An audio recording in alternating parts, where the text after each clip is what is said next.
What's good, YouTube? I'm Germanybadd. Welcome back for another video.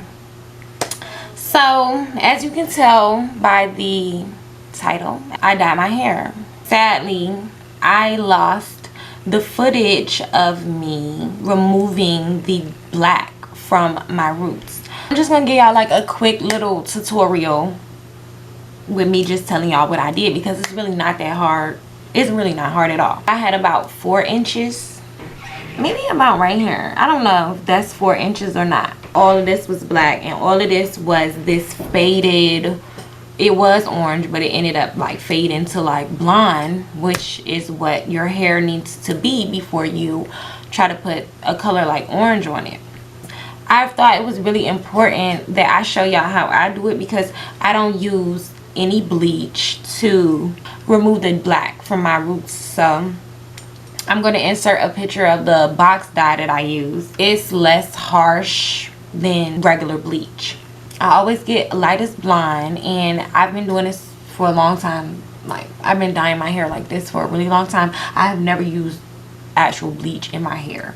Mix the products together like I'm supposed to, like the directions tell me. All this down here was blonde and all this up here was black.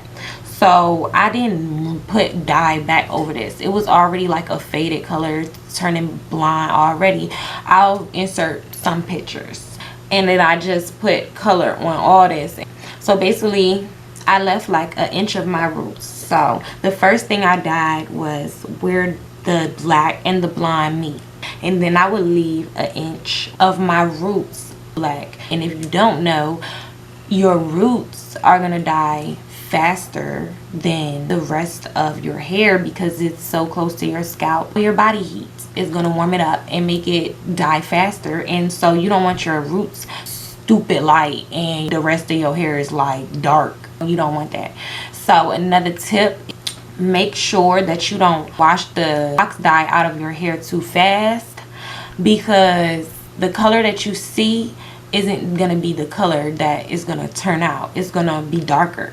So you don't want to rinse it out. You don't want to be like, oh, it's getting light, this is the perfect color, and then when you wash it out you can be like, why is it so dark? Another thing is, when you have locks, it's very important to wash all of the products that you used out of your hair. So I used all that box dye. I had to make sure that when I put shampoo on my hair that I like worked it in, and that I had to make sure that when I washed the shampoo out of my hair that I actually went through all of my locks and like made sure there was no buildup, especially where I had the blonde. I don't follow the time limit on the box dye. I leave it in much longer than the box tells me to leave it in. I leave it in until I feel like this is the color that I need it to be. That's pretty much it. So make sure you guys subscribe if you like this video. I'm gonna be back next week with another video, so stay tuned.